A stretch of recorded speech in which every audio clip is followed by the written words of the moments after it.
Una vez existió en la era clásica un estado poderoso e intimidante, Esparta. Nadie pensó que un día quedaría reducido a sus memorias de grandeza, pero ocurrió.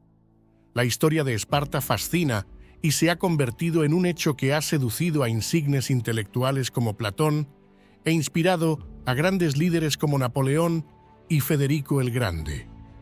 No hubo, durante la mayor parte del período clásico de Grecia, mayor máquina de guerra que Esparta, cuya potencia militar y ejército era extraordinaria. Muchos creyeron que era invencible. La razón de esta creencia era lógica, pues su ejército nunca había experimentado la derrota en batalla. Pero, para sorpresa de todos, Esparta fue derrotada en el año 371 a.C. Sin embargo, no sería una derrota lo que ocasionaría el fin de aquel imperio. Hubo otras causas que significaron el cese de su poder, el cual se desvaneció con el paso del tiempo debido a que los valores cambiaron, la población disminuyó, y por una obstinada y fatal preservación del conservadurismo, Esparta, al final, debió renunciar a su posición como potencia militar preeminente de la antigua Grecia. Era la mayor potencia de Grecia por decenas de años, un poder sustentado en su disciplinado y temido ejército. No solo por su cuerpo armado, sino también por el hoplita espartano, considerado para la época el mejor soldado del mundo. El Estado espartano se dedicó a formar combatientes valientes, intención que terminó por dar forma a la historia y sociedad espartana. El origen de aquellos hombres y mujeres se halla en la conocida Edad Media, en el siglo II a.C., cuando los invasores griegos del norte, hablando una variante del griego conocido como dórico, invadieron Peloponeso, una península de Grecia, luego de derrocar al reino micénico y establecieron su propio estado, gobernado por una élite que esclavizó a miles de hilotas, quienes fueron los siervos de la élite espartana.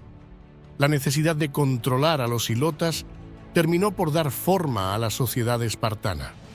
Por ello, Lisurgo surge entonces como el padre de la constitución que estableció el sistema político, encabezado por dos familias reales, y un necesario orden social en el que cada ciudadano podía votar en una asamblea general. También se esperaba que todos los espartanos fueran guerreros y que las mujeres tuvieran a uno de estos hombres en casa. Aquel era un estado totalitario cuyo gobierno tenía controlada la vida de sus ciudadanos. La espartana era una sociedad basada en un sistema de castas, con los ciudadanos en lo más alto, posición que les daba poder de dominio sobre los hilotas y los periecos. Sin embargo, aunque el sistema aseguraba que los espartanos fueran grandes guerreros, también generó problemas para reemplazar a aquellos que morían en batalla. El número de ciudadanos espartanos era de unos 9.000 en el siglo VI a.C., cifra que disminuyó a solo 4.000 durante la batalla de Leuctra. Este declive en el número de ciudadanos significó menos soldados para librar sus guerras. La armonía y el orden producidos por la constitución espartana eran admirados por toda Grecia. En el sistema espartano predominaba lo colectivo ante lo individual, pues el Estado exigía al ciudadano obediencia total e incluso por encima de los deseos personales y familiares. Sin embargo, estos nobles valores se fueron erosionando con el tiempo, quedando enterrado aquello de lo colectivo primero. Esparta se volvió individualista, un colapso que no ocurrió de la noche a la mañana, pero que la guerra del Peloponeso aceleró la tendencia.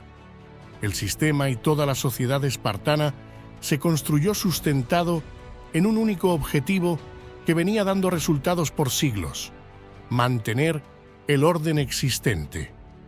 Era una sociedad que no solo desconfiaba del cambio, sino que también creía que era una amenaza desestabilizadora.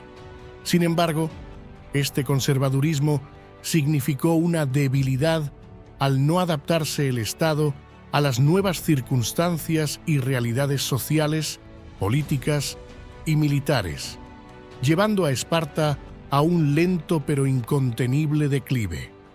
En conclusión, el imperio espartano colapsó no por una sola derrota en batalla, sino por una combinación de factores militares, sociales y culturales que invitaron a otros estados a desafiar su posición privilegiada en el mundo griego. La disminución del número de ciudadanos, la erosión de los valores colectivos y el conservadurismo inflexible fueron tendencias a largo plazo que socavaron la base misma de la sociedad espartana, llevándola finalmente a su caída.